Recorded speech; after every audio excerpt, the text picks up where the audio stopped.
we're live in Soleil's Salt Cave. Tonight is Sound Healing for the Soul with Lisa Kawski, and we have here with her Kampa Vashi Deva. And welcome. It's so good to have you guys here again. Thank you. Thank you. Thank you. So they're performing it in a few minutes. So if you have time, come down to Soleil's Salt Cave at 6 o'clock. It's about 5:20 now. But we just wanted to have a little conversation because these are some amazing people, and most of the work they do is, there's lots of sound, but they don't speak. So we just wanted to use this chance to get to talk to them.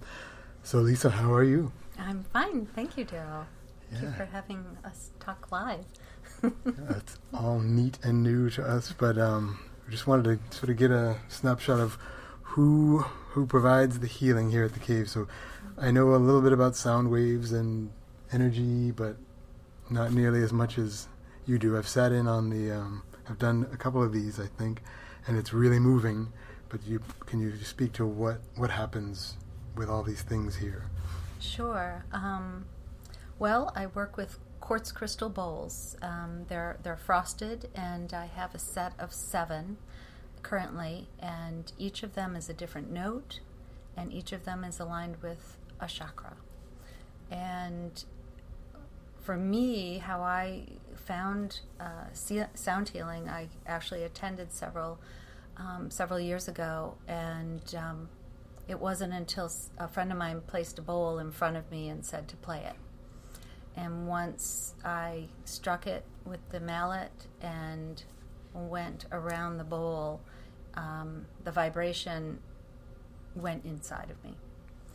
And I knew it had more meaning than I was capable of understanding at the time. And that sort of was the start for me.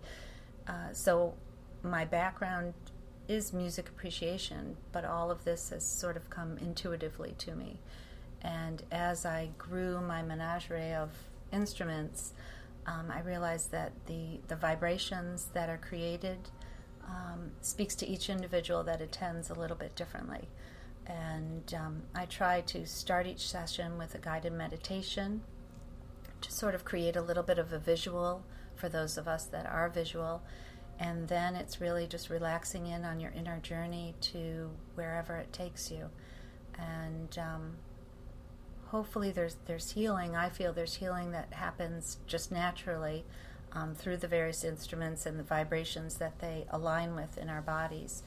And some relaxation, some calming, and just a renewed sense of self. That's pretty much. And is it, I think you were demonstrating to us last time that depending on who's in the cave or depending on the states of people, the bowls they'll resonate with differently. Yeah. So oftentimes I won't share with people which ones I'm playing because it's silent, and but I'll get a sense from the group what they might need or what I might need, and it's sort of an interplay throughout the session. And it's like an orchestrated piece in a sense. It starts off slow. I'm getting a sense of the needs within the room, and then usually it climaxes. It's a story basically that I'm sharing with the group, and sort of feeling and feeding off of their energies and whatever direction is happening. And it circulates throughout the room. So there's moments where it can get very quiet and calming. I've had people say that their experience is all over. Some see colors, and oftentimes that is associated with the various bowls and the chakra points that we're working on. Others just go off adrift, and there have been others that fall asleep. And that's Please good too. Please don't say which one I was. It's each individual, and each time is different, and it's different for me as well. So I never know what's going to come of the evening.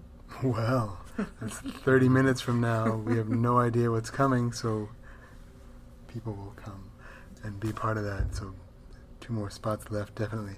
But I wanted to also take time to talk to Kampa as well, because he's here, and you hear these amazing sounds come out of a corner, or he'll just have a supportive energy that you're never quite sure. And I think you're a Tai Chi master, so... Well, some people say I am. Yeah. Yeah. So, yeah, feel free to a little closer to the microphone. I'm not sure what reach it has.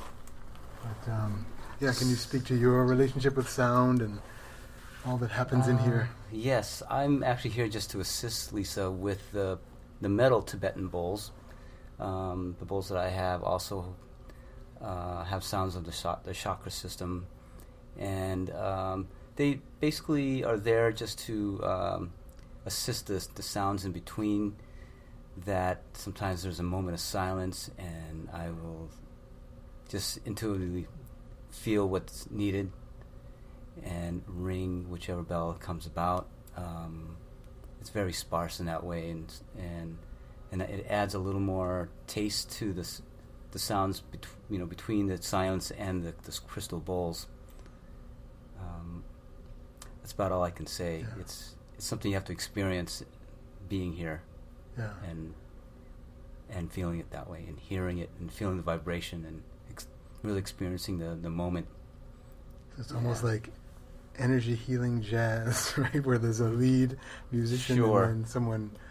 so there's intuition driving it. A and lot, then intuition, a lot.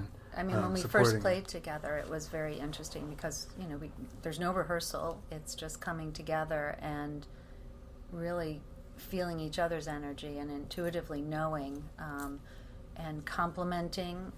There's, like I said, it's sort of this story that musically is comes out. And I think what's beautiful in this space is that it's just this giant hug, and it just invites intimacy, with the salt, the air, and just your body laying on the ground. I feel it. I feel a difference when I play here. And that's a great point. You actually, when you're in here, you are nowhere normal, and so it's a great place to support that kind of what happens when you're playing, because so many of your experiences are framed, like so many times, whether it's spiritual or otherwise, it's described, or it's inside of a broadcast, a classroom type setup, or you're going to now receive this. Well, when the doors close here, I think the practitioners as well as the attendees get taken to a outside place, so then there doesn't need to be a lot of explanation of what you're about to experience is very different, because you're in a room that's very different. Yes, I think people that come here are seeking for something a little bit different, and I've always, when I leave here, the compliments of the space and just how the room holds the energy, it's always been a beautiful experience, and it's nice to be able to share that with strangers who, and then when they come back and it's somebody I've seen before, it brings me joy to know that what I'm doing, what we're doing, and what we're creating as a group is just beautiful, and it is hard to describe. It's something you do need to experience. Yeah. Well, on that note, you're missing out if you're not coming. And then the bad news is that the next time they'll be back is October, so I'll put a link on with this post so you can reserve a spot for October, but unless you're on your way in or trying to get the last 2 spots, I'm very sorry. You'll have to just let the sounds you just heard be... Well, would you grace us with just one more? Sure. So we'll listen for as long as they will, and then they'll need to get ready for the session coming up. Thanks again. Thank you, Darryl.